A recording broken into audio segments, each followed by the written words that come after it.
Yeah, hello, this is Dave from cheapbooks.com playing World of Tanks. The tank I am playing is the T28 HTC. This is an American Tier 7 tank destroyer, and the map is Prokhorovka. I believe that this might be the fiery salient version. I won this tank in one of the campaign missions. I would like to point out that many years ago I sent an email to Wargaming, and I said, you know, there's people that play the game every day, and back then the missions were really easy. You could finish them in an hour. It was usually do something like 50,000 hit points of damage. And I asked them to do a better mission, like a month-long mission where you could win a free tank or something like that. And they answered my request immediately, and they did a mission where you could win like an IS-6, but I already owned the IS-6. And then they created these new missions that were a little bit more complicated, where you could win the T28 HTC, and I completed the mission and I did win the tank. Upon first playing the tank, I hated it. I thought it was an awful tank. I hate tank destroyers. Now I love tank destroyers. It's difficult because you can't rotate the gun. However, now I love the tank, and this is going to be the game to show it, to demonstrate that. You'll notice that I'm advancing and I'm staying a little bit on the slope. I'm not on the flat part of the road. You want to be on the slope. You want to be able to dive low as quickly as possible. You want to keep low, and I'm trying to stay within the trees. I want trees on the left of me and trees on the right and trees in front of me. I'm worried about the spotters to my left, so I'm trying to stay to the right of the bushes. I don't care if I knock down trees. I used to avoid them, but now, because in the past you couldn't hide in a tree if you knocked it down, but now you can. So now I knock the trees down to increase cover. So you'll notice that I'm advancing, and usually on this map you can advance to the center line, which is between E and F, without worrying about being spotted or encountering the enemy. So I usually head for that center line as quickly as possible. And if you watch my videos, you'll know I'm a very aggressive player. I'm usually on the front lines. Most of my team is usually behind me. This tank is not fast enough for me to do that, but I'm eventually going to make it there. Now you'll notice with this bush, I'm hiding in a bush and there's a bush in front of me. And this is a good advantage because it will allow me to fire shots without being spotted, because my muzzle flash will be covered by the bush in front of me. But you need your spotter in order to find targets for you. And I did notice that he was already spotted because he already took damage.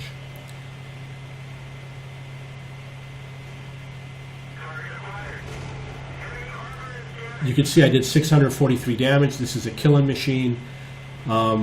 People complain that I use the auto aim. This tank can penetrate almost any tank in the game, and therefore I don't care if I use the auto aim or the sharpshooter mode. I like to use the auto aim so I can get a good overview of the map and look for other targets and drive while I'm shooting and things like that. So that's the reason why I use the auto aim. I don't listen to all those stupid people who just don't know any better. Obviously there are tanks you're not going to use the auto aim against, such as the Japanese heavy tanks and some of the Russian heavy tanks, like the KV series. The other thing you want to do, you want your gun pointed over the corner of your tank. So if he fires back at me, he's going to hit me at an angle. You don't want to be facing them directly or aiming your gun sideways or anything like that. Keep your gun as close to the corner of the tank as possible. Use the auto aim to lock onto the tank, and then while you're firing, turn your tank until the gun is positioned properly. You'll notice that what I did was I locked onto him. I zoomed in into the sharpshooter mode, locked onto him with the auto aim, and then I immediately zoomed out. This way I can look for other targets. You'll note that my tank is not angled properly. However, I'm not spotted, so it doesn't matter. They're not going to shoot back at me. You can see that it does a lot of damage. I'm going to take another shot at him. One of the disadvantages of the auto aim is that if the tank becomes unspotted, it's difficult to fire a shot at an unspotted tank. I was lucky I was able to shoot at that tank again because I was in the sharpshooter mode. However, I did not destroy it. A lot of this game is going to be me sitting here trying to hit more of those tanks. This game, we're going to actually lose this game, but it was a valiant effort. And in fact, I think it's possible that someone did commend me at the end of the game, because I may have been the last player left on the team. So you'll notice that I'm not a chicken. You know, I'm advancing. I haven't advanced very much, but I am on the front of my team. Here's an example of where I angled my tank. I'm trying to see if I could help out my team with the tanks in the center, and I was able to get a good shot in. His armor was no match for my gun. Unfortunately, I'm not going to get a lot of opportunities like that.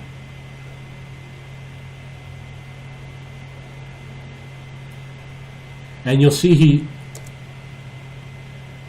I don't know if he was complaining about me, but perhaps that tank that I shot, yeah, I killed the tank. He says something noob. He must have been complaining about me. I don't know.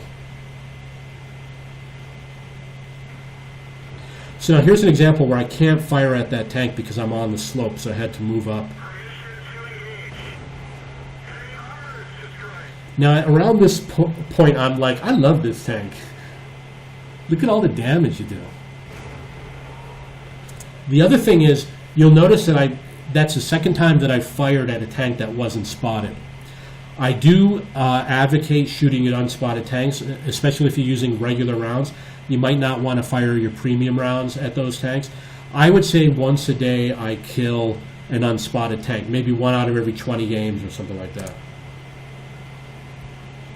I haven't played the game in about 6 months, so my skills are not very good. I need to freshen up on my skills. You notice here's another example where I am keeping my tank a little bit angled.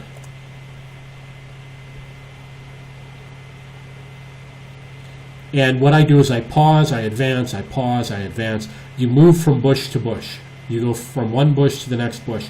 There used to be a map that had a forest in it that everybody hated, but I loved it because I knew how to advance through the forest. I knew how to spot enemies. So keep on repeating. And you do this on the other side of the map also. You stop, let your binocs turn on if you have them. And you'll notice that my ally is advancing. If he's advancing, I'm going to advance behind him. You want to get into the depressed area where I think he's in it. I'm not sure if he's in the depressed area or not. But if you're in that depressed area in front of me, yeah, that's it right there. It's a good strategic spot because you can go up and take a shot and hide, and you're in the middle of the field. However, artillery can hit you. I know that there's tanks in front of me. That's why I'm being a little bit cautious about advancing. And we are losing. My team is not doing so well in this game. You'll notice that I continue to try and stay in the bushes. What my ally is doing is not the brightest idea. He's peering over these hills, but what you really want to do is peer into this bush over here, so at least you have some cover. These bushes right in front of me, when you peer over to spot, you'll pop up into a bush, but you'll see the enemy that's exposed. So again, I advance and pause, take a look around.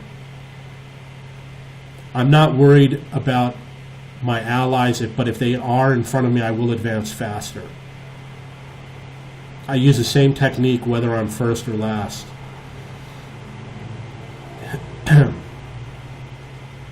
So the reason why I'm doing this is because we don't have spotters, and I don't want to get shot at. You'll note that I haven't taken any damage. It may not even have been spotted yet in this game.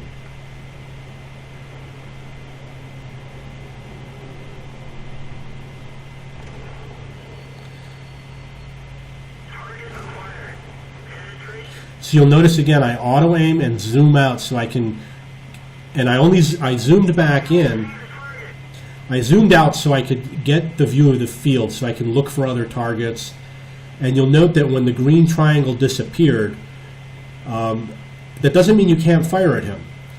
But it does mean you should look into sharpshooter mode to see if you could line up your shots separately, but unfortunately I'm not reloaded and I wasn't able to get a shot in. There's only 4 people left on my team. Still advancing. At this point I'm thinking maybe I should go back and regroup with my team.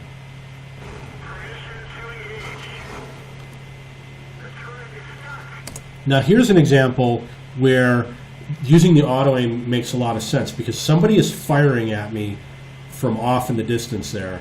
Plus I got another tank in front of me, so I got to deal with 2 different tanks. So I'm going to use the auto aim. I'm going to fire at one while I'm trying to locate the other tank. You see I took another hit. And again, my gun is going to penetrate most of those tanks. Now if I had been in this sharpshooter mode, I probably would not have moved. I would have just sat there, which means I would have been, the artillery would have been able to hit me. People firing at me from a distance would have had an easier target to shoot at. That's why it's very dangerous to use the sharpshooter mode. Using the auto aim has a disadvantage when you're on the move, in that you're not going to be aimed as accurately. But I'm moving to avoid artillery, and it requires driving. You see, got some shots coming, and they're coming after me. And if they're coming after me, chances are they're going to continue shooting at me. If artillery is locked onto you, expect more shots to come in, after they reload.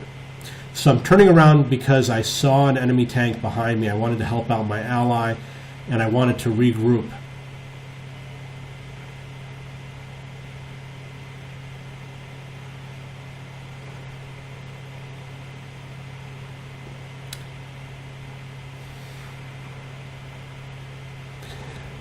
For some reason, I didn't go after that heavy tank behind me. Oh, I wonder if I know that we were being capped. So I got 4 kills. I'm going to make a mistake in the game, and I'll explain to you what the mistake is in a moment. Okay, so we're being capped again. So I'm going to head for my base. You'll note that there's a heavy tank on my team who is camping in the background. I don't know if he's playing or what.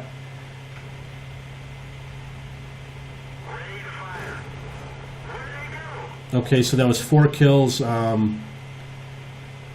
KV-2 in the back hit that tank. But the playing style of that tank, I don't advocate that playing style, because he's too far away to participate in the game. He's only going to hit tanks that are in our territory, and during most of the game the tanks are not in our territory, and we could have used him more on the front lines. It's possible he was more on the front lines earlier in the game, I don't know. Now this is actually a good idea. You'll see that I'm in the bushes, and when you're in the bushes you're undercover, and this is a good place to reposition. So turning there is a great idea because I'm undercover, but unfortunately you're going to find that you're very vulnerable when your tank turns. You're vulnerable to artillery, and that's going to be my downfall. Because unfortunately I'm going to turn while I'm out in the open, and I guess the artillery is going to nail me, I don't know. So you can see we've got another friendly base capture attempt. I don't know if I'm going to nail him or what. We'll see.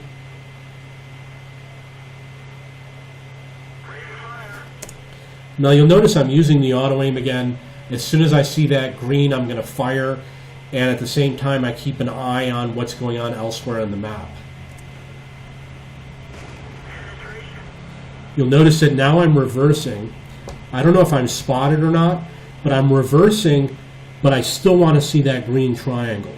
So I'm making myself a little bit more hidden in case he tries to fire back at me. And I move forward again, move backward and forward. It's a technique to avoid artillery fire. I don't think it's going to kill him. Oh, it does. Okay, so we got 5 kills. Now here's the mistake. You can see that I'm spotted. I've got an emergency situation. There's 2 tanks behind me. If I can knock out those 2 tanks, I can win the game. I'm at half I'm at half health. They're at full health. That's not important to me. The mistake that I made is right here. Notice that when I turned my tank, I wasn't moving forward to avoid artillery fire, and the artillery nailed me. And not only was it artillery that nailed me, it was an S-51. And if you know how the S-51 works, you know that the S-51 has horrible aim on it. The reason why is because if I move laterally, he has to re-aim again and again and again. But if I move forward and backwards towards him or away from him, it's easier for him to aim. So if I had moved laterally across the map, he would not have been able to aim at me, and his aim would have been off. So that was the mistake that I made. What I probably should have done was advanced over the hill. It would have given me a little bit of extra time and turned around once I made it over the hill. Or maybe back down the hill. I can't tell if those tanks would have gotten a shot on me. If I had gone over the hill, I would have had a little bit of protection and defense. But unfortunately, that's one of the mistakes that I made in the game. I had 5 kills. It was a T28 concept, an American Tier 7 tank destroyer. It made me a firm believer in this tank. It's a wonderful tank. I had a wonderful game. It's got an awesome gun on it. This was a great game. I didn't watch the rest of the game. If you have any questions or comments, please post below.